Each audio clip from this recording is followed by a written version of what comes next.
Sahabat saya yang baik hatinya.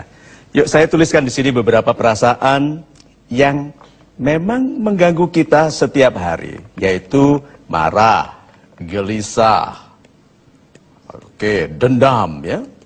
Yang ingin membalas itu, yang ingin melukai orang yang melukai kita, dan lain-lain yang menggetarkan hati setiap hari.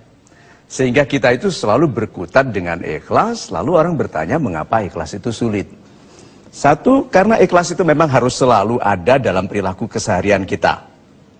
Yang saya undangkan adalah jangan ikhlas sebelum terjadi, ikhlaslah setelah terjadi. Contohnya, rumah kita. Kalau dibongkar orang, dimasuki lalu diambil laptop kita, sudah diambil. Ikhlas atau tidak ikhlas? Itu dia pertanyaannya. Bandingkan dengan mengunci pintu adalah perilaku yang orang yang tidak ikhlas kehilangan. Setelah kehilangan, apakah punya pilihan lain selain ikhlas? Tidak ada. Ikhlas lalu memberitahu diri apa yang bisa aku lakukan untuk menyelamatkan data. Oh, aku punya backup. Oh, lain kali aku kunci pintu. Oh, lain kali aku tidur di depan pintu. Ya?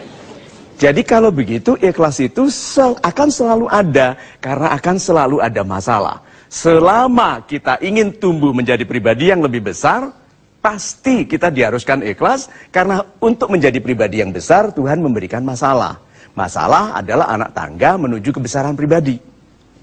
Jadi menghadapi masalah dengan logika yang menjadikan kita ikhlas, itu menjadikan kita segera menerima sesuatu yang sudah terjadi untuk masuk dalam kehidupan yang belum dialami. Mengapa sebagian besar dari kita memilih hidup di masa lalu? Yang tidak ada yang bisa dilakukannya untuk memperbaiki kesalahan. Mengapa dia tidak memulai kehidupan yang belum terjadi, yaitu hari ini? Lalu menjadikan hari ini ingatan yang indah. Orang yang perilakunya sama dengan kemarin, menjadikan hari ini ingatan yang buruk bagi besok. Banyak orang sedang membangun ingatan buruk bagi besok, hari ini. Karena tidak menggunakan logika dari ikhlas dengan baik. Itu, super bahasa itu membuat kita menerima. Bayangkan itu. Membuat kita ikhlas bahwa kita tidak berhak menjadi pribadi yang kuat. Jadi mulai dari sekarang, gunakanlah bahasa orang yang lebih mandiri. Oke, satu. Orang yang berani bertindak karena ikhlas menerima kemungkinan gagal. Karena banyak orang gagal itu melihat dirinya sebagai korban. Orang yang berani bertindak karena ikhlas menerima kemungkinan gagal akan lebih sering berhasil. Daripada orang-orang yang melihat dirinya, daripada orang-orang yang melihat dirinya sebagai korban. Orang yang berani bertindak, walaupun ada kemungkinan gagal, akan menjadi orang besar. Mau dicontohkan kalimatnya. Oke? Bayangkan kalau Anda yang bicara seperti ini. Yang saya lakukan ini baik bagi kalian. Bayangkan kalau Anda berdiri di depan anak buah yang protesan. Yang saya lakukan ini baik bagi kalian. Apabila salah, kalian harus bersyukur bahwa yang salah itu saya. Bukan kalian. Sehingga kalau ada keluhan dan protes, bukan kalian yang diprotes, tapi saya. Tapi kalau kita berhasil, kita semua yang untung. So izinkan saya memutuskan dengan tegas bahwa ini adalah untuk kebaikan bersama, tapi kalau salah izinkan saya yang menyerap semua kesalahan itu. Itu yang menjadikan kita pemimpin. Bukan kalau benar aku, kalau salah kalian. Ya, bayangkan itu apabila kita sejak muda, semudah mungkin katakan, yang saya lakukan baik bagi kita. Kalau salah biar saya yang menanggung, kalau benar itu keuntungan kita semua. Because I am your leader. Coba kalau Anda katakan begitu. Kalau ini kita, ini hatinya. Hatinya tidak ikhlas. Hatinya tidak ikhlas. Tidak apa-apa asal perilakunya baik. Ini kepalsuan yang baik. Mau marah, nggak, si orang ini nyebelin, begitu toh? kalau bersin menghadap ke wajah saya, misalnya. Nah, jadi kita ya cukup merem dulu waktu dia bersin, lalu ramah lagi. Nah. Jadi jangan Anda haruskan bahwa wajah senyum Anda itu harus berasal dari hati yang juga senyum. Tidak harus. Dia marah, kecewa, sedih, biarkan. Hati itu nanti mengikuti perilaku wajah Anda, kesantunan Anda. Mau tahu mengapa atau buktinya bahwa hati ikut perilaku di luar? Sudah pernah lihat sepatu Big Boss? Sepatunya Bruce Lee yang hitam ringan itu? Coba pakai. Kalau nggak langsung gitu dong. Mesti, kalau orang, saya ingat sekali, kalau pakai sepatu Big Boss itu langsung, kok nggak ada yang cari gara-gara ya, gitu. Iya toh? Berarti yang kita kenakan itu berpengaruh. Saya tantang Anda, hari Minggu bangun tidur pakai piyama, jangan dilepas seharian.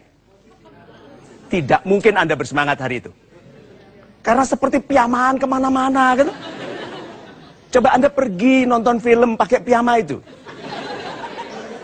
Nanti begitu belum masuk, Anda sudah disediakan tikar. Ubahlah perilaku luar, supaya yang dalam mengikuti. Itu. Adikku, lebih banyak orang gagal karena kelebihan yang tidak digunakannya.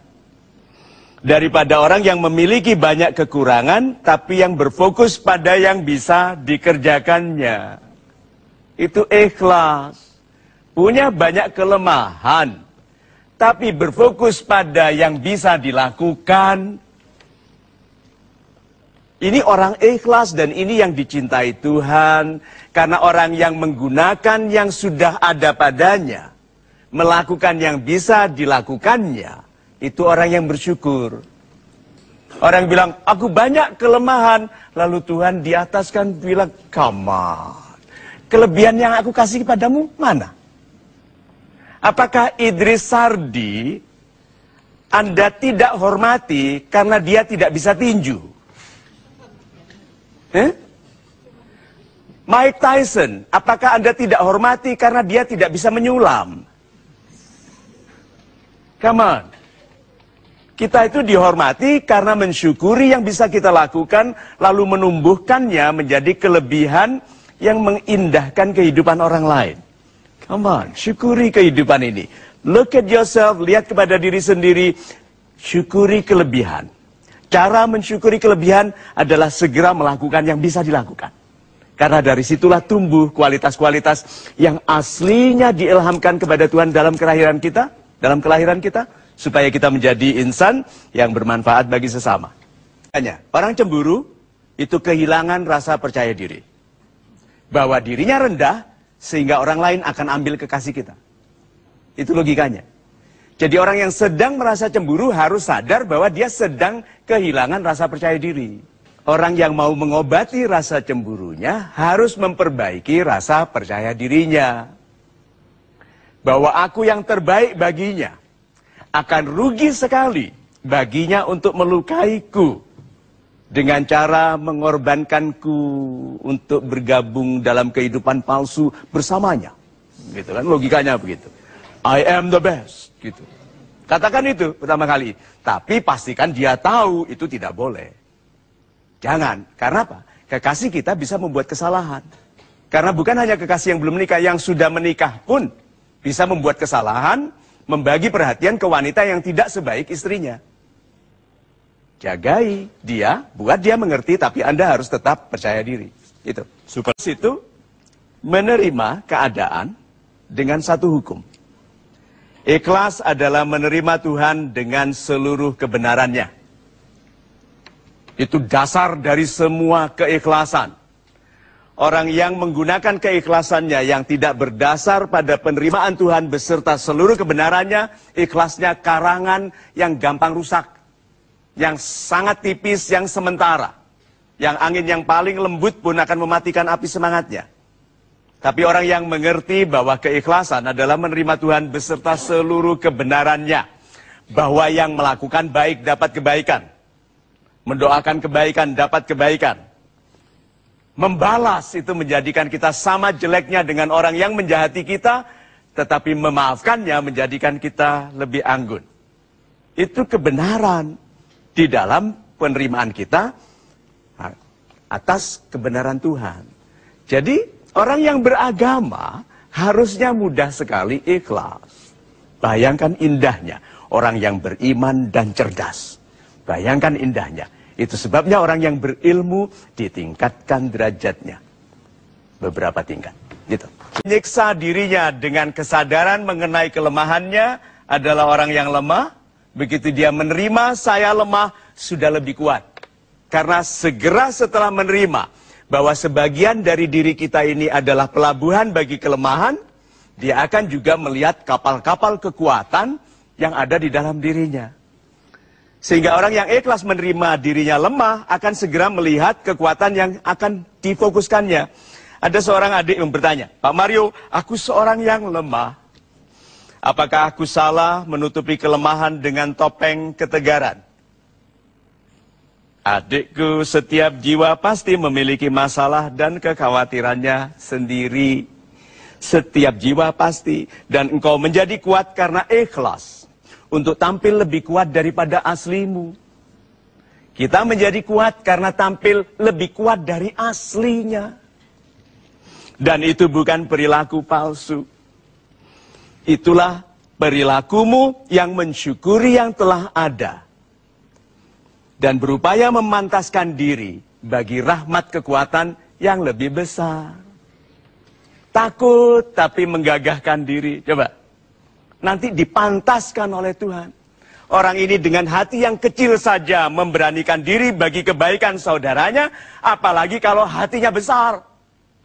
Dan yang maha kuat akan menurunkan bantuan dari sudut-sudut yang tidak kita lihat, bala tentara yang tidak terlihat, yang menyentuh hati untuk setiap orang, untuk mendengarkan dan menurut, sehingga kita menjadi pelurus bagi pikiran orang lain, penjernih bagi hati orang lain, dan pengindah bagi perilaku orang lain.